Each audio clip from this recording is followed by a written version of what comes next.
Opportunity Knocks showcases a comedic icon that's lost and forgotten, but not to this YouTuber.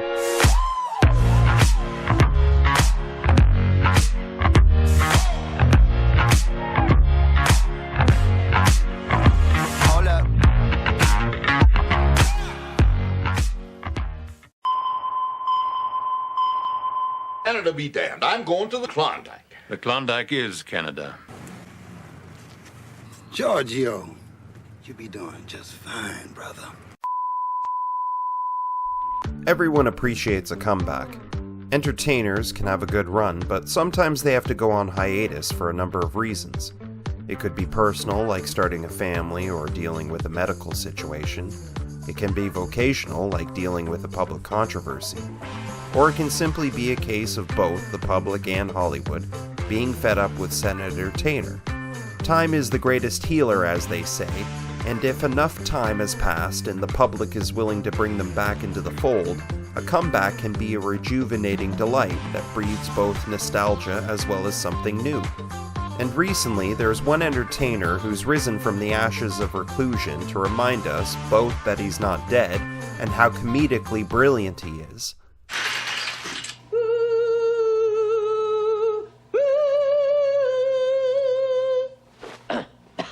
Oh, I'm here for my checkup. Yeah, I've been talking like this all day. Wait. Oh, I'm fine. I guess I just had to clear my throat.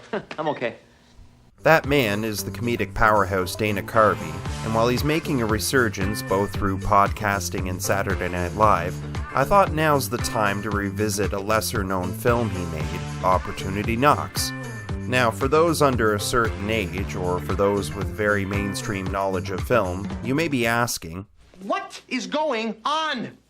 Maybe you should tell me. Okay. Opportunity Knocks is a Donald Petrie movie from 1990, which tells the story of Eddie Farrell, played by Carvey. Farrell's a small-time Midwestern con man who's paired with lifelong friend Lou, played by Todd Graff. Their scams are typically short-term tricks with low-figure payouts, yet their fast and loose approach can also backfire, getting them into hot water. Stan, we're home, honey. Oh. Don't come in. There's a gas block. It's okay, though. The men are here. Why do they have our television? Ain't this one of them new gas TVs? I'm calling the police. It isn't until they steal the car of a ruthless crime boss that they're forced to maintain a low profile in the Chicago suburbs. It is here Farrell is forced to switch gears to play the long con as Jonathan Albertson.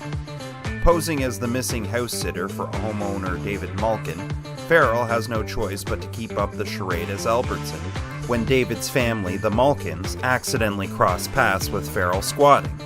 And to Eddie's surprise, this latest con is easier and more lucrative than ever before. Oh, poor baby. Oh, it gets worse. They lost another one of my bags with my wallet and all my credit cards. And the nub of it is, it's like losing your identity. It's been a complete nightmare. C'est la vie. I love it. He's broke. One of the rising young stars in American business, and he needs a loan. What do you want? One? Oh, you want two? Oh, I couldn't. You want three? Here, you're good for it, aren't you? Now, front door, back door, and the car's in the garage. That was easy. Now, I don't want to give the wrong impression. Opportunity Knocks is by no means a masterpiece. In fact, many people may write this movie off as pure trash. Those that do may have good reason for doing so, considering things like the direction and cinematography are nothing special, and the bulk of its love story plot line is mostly developed over a montage.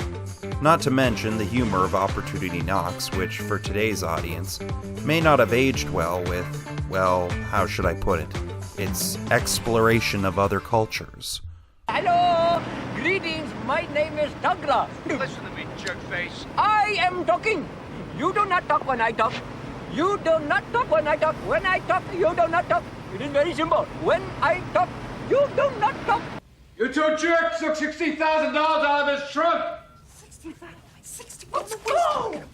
Oh, Juke's not here. No, nobody here. They let me stay because I am leper. I am leper. Oh, very bad disease. Got bump everywhere. Don't look good. Oh, yeah. You stay out. I make it simple. Come in, bump. Stay out, no bump. Your decision. Well, we've got the man right here, Vi.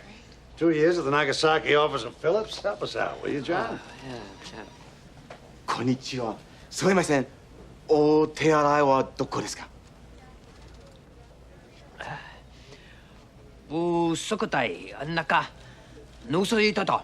いいたかたい、いいさいたくんたかい。バカにするな。こいつ引っ張耐えてやろう。いいさがだ。はなかせ、はに、はにご、とり、たり、とろ、は、はい、はい、はい、はい。おー、さったい。You said it, pal. But it's important to remember not just when this was made, but who this was made for. I'm not just talking about laxed audiences during a time where comedy was less sensitive, although that may be true. What I'm referring to is Dana Carvey himself and how this film seems molded to him top to bottom. With over 20 years out of the spotlight, Dana Carvey hasn't left audiences with much humor to lap up in recent history. To most older demographics, he's best known for Saturday Night Live and its spin-off Wayne's World franchise in film, but to younger demographics, he may only be known for his recent guest appearances on SNL, if that. It's for this reason I feel the need to highlight Opportunity Knocks. Carvey is both funny and lovable, which is why he's such a perfect fit for Opportunity Knocks. Even though his character is a criminal hoodwinking a rich, idyllic family, his charm speaks to an everyman that's perhaps more blue-collar. Jonathan, I understand you're the great sommelier. So why don't you do the honors? Well, it's been a while since I sommelier. Actually, most of my equipment is still in storage. Now, these are the sales projections and inventory totals in the past 2 quarters. You've got that sideways. There you go. Well, you said you wanted a fresh perspective, right? No, this is serious. Now, we turn it this way, like I had it. It looks like the Rocky Mountains. I mean... My God, you put your finger right on it. And this wouldn't be a Dana Carvey vehicle if it wasn't tailored to something trademarked to the man himself. Paper towel, Mr. President? Not gonna do it. Not gonna do it. Wouldn't be prudent at this juncture, you know? What do you say we try that blower thing over there? You know, make a note, Tom. We'll get one up there in the White House. Get one up in Kennebunkport. Maybe a gift set for Gorby. But maybe I'm wrong. Perhaps it's a case of too much time having passed. I've missed my opportunity to highlight a film that was widely overlooked. Perhaps I've misjudged how this film is remembered, and those that don't see it so fondly wish to scream their protest in my face. If that is the case, please feel free to do so in the comments section. But for those who haven't had the opportunity to check out Opportunity Knocks, at least from this movie buff's perspective, it's a comedy that still hits the mark, especially for a comedic icon that's been missing and sadly forgotten.